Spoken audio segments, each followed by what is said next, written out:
Napansin ko, hindi lang 45 days to pay na, kundi ngayon 60 days to pay na siya ha. Hindi lang 3 terms, pero 4 terms na. Technically, mas magaan kung hulugan, di ba? I'm talking about none other than Mr. Cash. May potential siyang maging okay na loan app. Akalain mo pwede siyang multiple loans, big amounts na rin siya.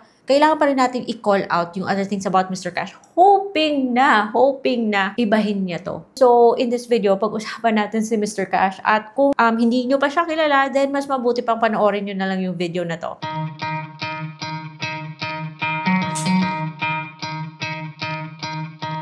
Hello everyone! Welcome back to my channel. It's Ate Red here. And in today's video, hindi po siya sponsored. It's based on my experience kasi matagal na ako may Mr. Cash, guys. So kung hindi pa kayo subscribe sa channel na to, subscribe na kayo because dito, tinatry ko yung mga online loan platforms para sa inyo. Para at the end of my video, magdi-decide kayo kung okay ba yung isang loan app or hindi. Iba na yung meron kayong heads up, diba? So, in this video, paulit-ulit ko na itong tinatopic dito sa channel. Ito pong si Mr. Cash. So, Mr. Cash is an online loan platform na rehistrado po. Yung loan app na to, isang ID lang yung kailangan niya.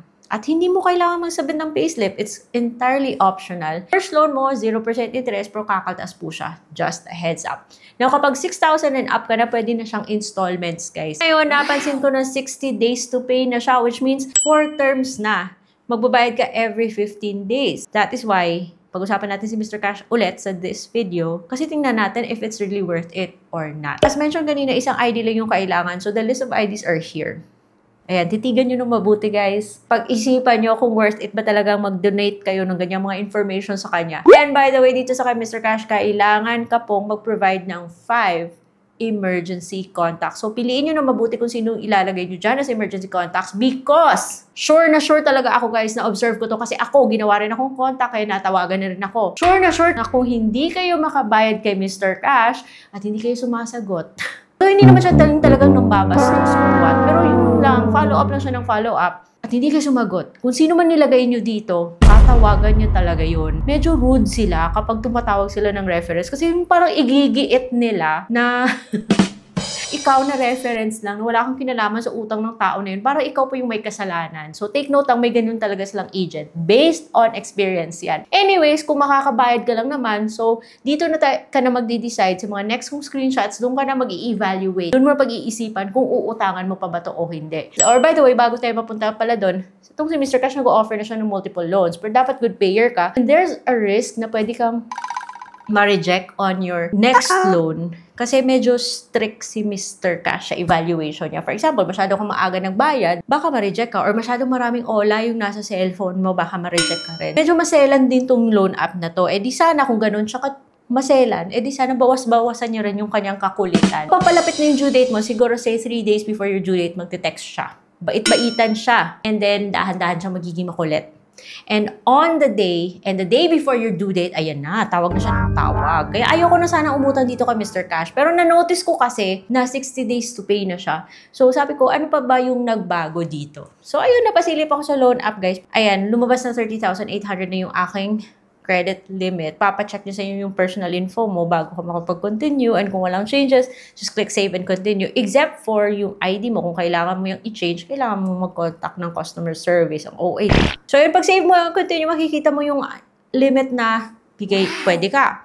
In my case, it's 30,800 with a minimum loan na pwede is 6,000. Pwedeng up to 45,000 dito, pero just imagine gaano kalaki yung babayaran mong interest tsaka fees kung malaki na rin yung loan. Nag-try ako dun sa 30,800. Pag-click ko ng next, lumalabas na 60 days to pay na siya. Wala na yung 40 days. Naging 45 tsaka 60 na lang yung pagpipilian.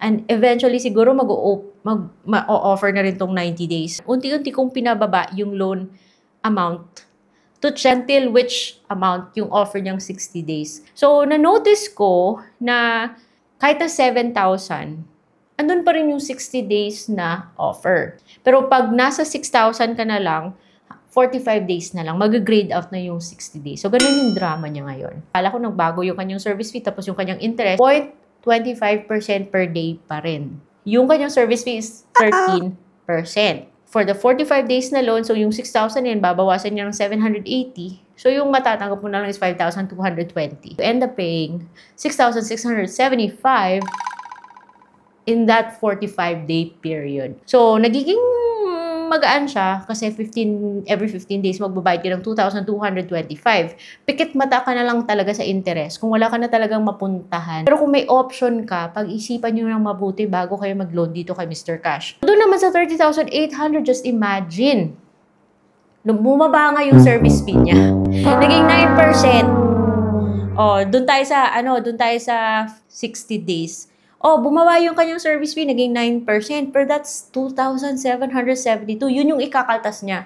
So, yung matatanggap mo is 28,028. Pero yung babayaran mo after or within that 60-day period is a total of 37,268. So, yung tubo niya nasa 6,468 plus the service fee. So, that's a cost of borrowing money. In plain and simple terms, mahal siya. Very, very mahal siya, guys. So, kung meron kang Bilis, doon ka na lang kay Bilis, guys. Kasi si Bilis, nasa 4 something lang per month. Hamak na mas mababa yung interest mo. So, guys, marami naman po tayong mga online loan platform na hindi ganito kataas yung interest. And you can check them out in this playlist. Dito sa Legit Loan Platforms by Ate Red na playlist. Meron ding mga online loan platforms siya na even if medyo 10% or up to 15% yung interest, pero at least take note. Take note, buo po silang matatanggap. At hindi po sila kasing kulit ni Mr. Cash. Don't you check this? Bago kayo lumapit dito kay Mr. Cash, please check this Legit Loan App playlist by Ate Red. Kasi baka dun mas makakita ng loan app na mas okay kaysa dito kay Mr. Cash. Pero kung wala kayong choice, who am I to say no? Who am I to tell you na wag lumapit dito kay Mr. Cash? Yung importante, pag-isipan nyo, guys. Dahil si Mr. Cash, di ba, sinabi ko kanina, 5 contact references po yung hihingi niya sa inyo during the time of application. So just make sure na lang nagbigay rin kayo ng heads up dun sa ginawa niyong reference. Dahil kapag hindi nyo nasagot si Mr. Cash or super overdue kayo, nako, makukontakt talaga yung mga yun. At ang hirap po magpatanggal. Kahit na yung asawa ko ginawa ring reference. So sinabihan siya ni Joy, tsaka ni Joyce. Ewan ko, tapos ni Jay from Law Office of Mr. Cash or Head Office of Mr. Cash. Ano daw, ganito, hinahanap si ganito. Eh, sabi ng asawa ko, hindi po ako nagbigay ng permission na gawin akong reference sa mga ng taong yan. Hinigiit talaga nila. Yung parang pinagalitan pa yung asawa ko. Sabi, bakit ka nakalista dito kung hindi ka nagbigay ng permission na gawin as reference? Wow, grabing taray. So, just take note, ganyan si Mr. Cash, guys.